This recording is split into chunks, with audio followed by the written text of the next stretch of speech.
This is Fondrisi and Rafe Swearingen here with the girls basketball coach, Missy Voyles. Coming off of an exciting win, beginning of the season, 2-0, you won against your old team, North Harrison. So my first question here is basically, do you think there's a major difference in the team you have this year compared to the team you have last year? Because we did have a really different beginning to both seasons. Well, I think last year it was just tough coming back from a pandemic. And from a physical standpoint, our kids were not in very good shape, and we spent a lot of time just on physical conditioning and trying to get us ready to play a 32-minute game. And this year, I've been working since, last spring. Everybody's been working on strength and conditioning, and we came in ready to play. I don't have to dedicate a lot of time to just trying to get everybody in shape.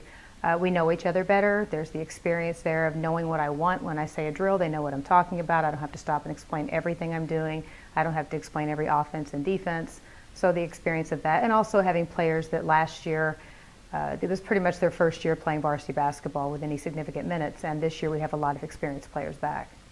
So I'm going to play off that a little bit. So do you think there's a struggle in the leadership in your team, especially among the players? Well, leadership is so many different things. Off the court, I think my upperclassmen, and not just going to say this is because it's Lily asking the question, but I think Lily and Ianza and Nay have done a great job of leading this team. They're really good with the underclassmen. They're good with direction. Showing them, because I always tell them leadership isn't something that you say, it's something you do. So, they're showing them what they need to be doing every day and joining in and helping them when they do things. So great off the court leadership. On the court, we're not as strong right now, and I think it's more because nobody wants to hurt anyone's feelings. So nobody will really step up and be that vocal leader so much on the floor. So we're still working on that aspect. So, Coach, with this 2-0 lead, what do you think your team needs to continue doing to keep this momentum going throughout the next couple of games? I think we need to keep working hard on our defense, because I think defense is our strength. We play very hard defensively. We need to learn to play a little better positioning and not get beat down the middle quite so much. But that's one thing I noticed on film that I watched the last two games. And just keep exploring the depth that we have and figuring out, where your open shots are and who's taking them, and just get to know each other a little better. Gotcha. And so, what do you think are some of the strengths your team has right now as of the season so far? Right now, I think the biggest strength is just their attitude in general and how well they're getting along with each other. It's just very refreshing to see kids come in there every day and have to tell them to shut up and quit laughing and talking and let's play. They come in a good mood. They practice hard. I don't find myself angry very often with effort. They're giving me an effort every day, and overall just play well together. So what do you think are some of the highlights of your players, especially within the starting lineup? Because a lot of them are returning, a lot of them you know personally. So what are some of the highlights? I think if you watch one game and then watch the second, the highlights are different. Sophia Reese was very consistent through both games in scoring. Defensively, she was very solid. In game one, I think LaKyra Johnson and Nay Bates did a fantastic job defensively against a defensive guard, a D1 guard. I just kept trading them back and forth on her, and they showed a very, very good aptitude for just shutting someone down. Even though she scored a lot, we still kept her from doing things that she likes to do. They did the same thing the next night against another good three-point shooter against Castle.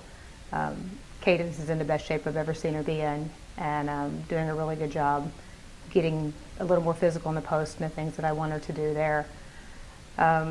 Brooklyn's handling the ball well, and I thought North Harrison, she handled the ball very well. And the next night, when she wasn't, she was tired. She played a lot on Friday, and Saturday, LaQuaya Gold came in playing her first significant minutes as a varsity player and did a fantastic job at the point.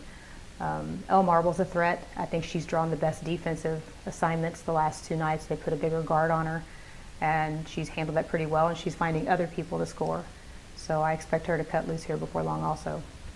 So you talk about significant minutes, especially with our underclassmen, because we have a lot of, I would say, like sophomores and juniors who are really stepping up to the plate.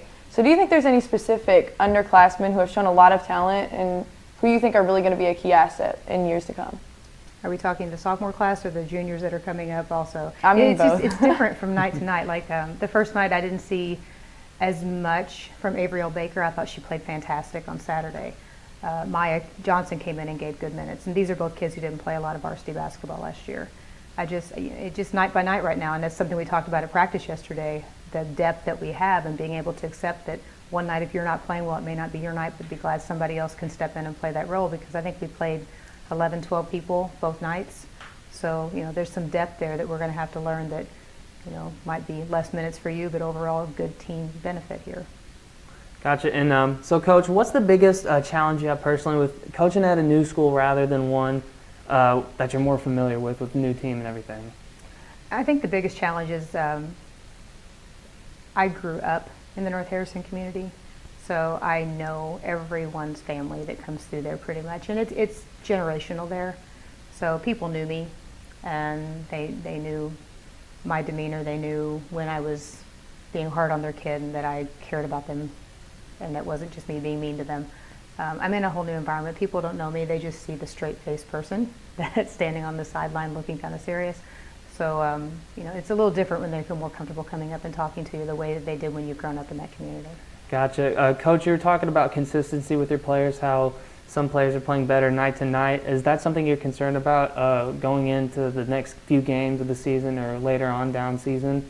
Not really. I mean, I think it's great that we have, if I'm having an off night, there's somebody else who can step in and do that. And it's the first 2 games of the year, so I didn't expect a whole lot of consistency there in 2 games. So you hope everybody kind of figures their roles out. So on Friday, obviously you have a scrimmage coming up, the boys scrimmage. Is your team going to show out that night? I think the idea there is we're coming in to be introduced. I agreed that we would come in and do that because we play Thursday night at Jasper, and that's going to be a very long night. And then we're going to come in and practice on Friday, and then we play again on Saturday. So not really looking for us to go up and down the court, but come in and be introduced. And then I believe we're having a 3-point contest between the girls and the boys varsity players, so that ought to be fun. Love to see Elle shoot some threes again. So this has been Lily Fondrisi, Rafe Swearingen, and Missy Voyles sending you off from WJHI LP Jeffersonville.